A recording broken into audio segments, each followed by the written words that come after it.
কালের থেকেই সে দেখতেছি যে ধ্যান ধ্যান হয়ে গেছে সে 6টার সময় ঘটনা ডাকি রে। আর বুঝলেন না, না না, এই সকাল 6টার সময় আসলাম বুঝলে। হ্যাঁ। তাই সে সুমন্দির এই ফারুকি ছেলে খয়ামের দোকানে এক কাপ চা চুক্তি আসলাম আইসা তো আবার পালাম না, বুঝেছো? তো মনে দুঃখী বাড়ি যাইছিলাম, হঠাৎ দেখি চকির পারে এখনো শুয়ে রয়েছে দেখো। ওই 3 ঘন্টা ধরে সুমন্দি ভ্যানে বসে রয়েছি।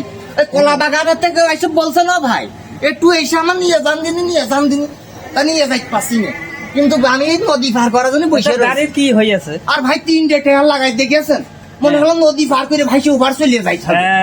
এত গুতোছি রামবরে গো, এদিকে তরাস করে গুতো দিয়ে জলিলি সাঁটারে মারছে। কোন দিনই কি করতে হবে সুমন্দি ভ্যান নিয়ে কি নদীর মধ্যে চালিয়ে চলিয়ে যাবো, না লাতিতে সময় পাইয়ে ফেলে দেবো কদিন?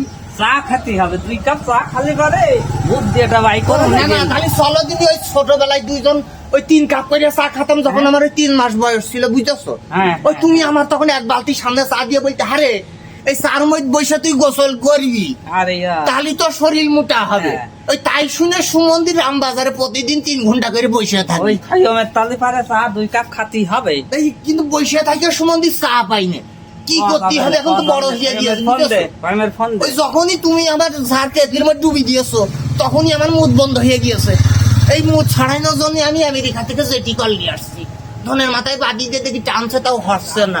চলো না 2 কাপ চা করি, আমরা আইসে মাথাটা ঠান্ডা করি। হয় আইসো চার দোকানে চলে গেলাম, বুঝলে? চার দোকানে চলে গেলাম। আরে খাঙ্গি ছেলে কোন গিয়েছে আর মারে সুইদে ফেলছি মন কাছে, দেখ কোনদিন সময় বাড়িয়ে গোষ্ঠী সুইদে দিতে হবে। মনটা সাথে গিটার বাজায়, আশপাশ দিয়ে লোকজনও হেঁটে যায়। পাগলার গান গাও। ওরে পাগলা, ওরে পাগলা হাওয়ার গিয়ে, আরে বন্ধু আসবে 4 দিন পরে, বন্ধু তোরে না পাইলে সার্কেটলি গলায় নিয়ে যাবো আমি মই দিয়ে। এহে এহে এহে।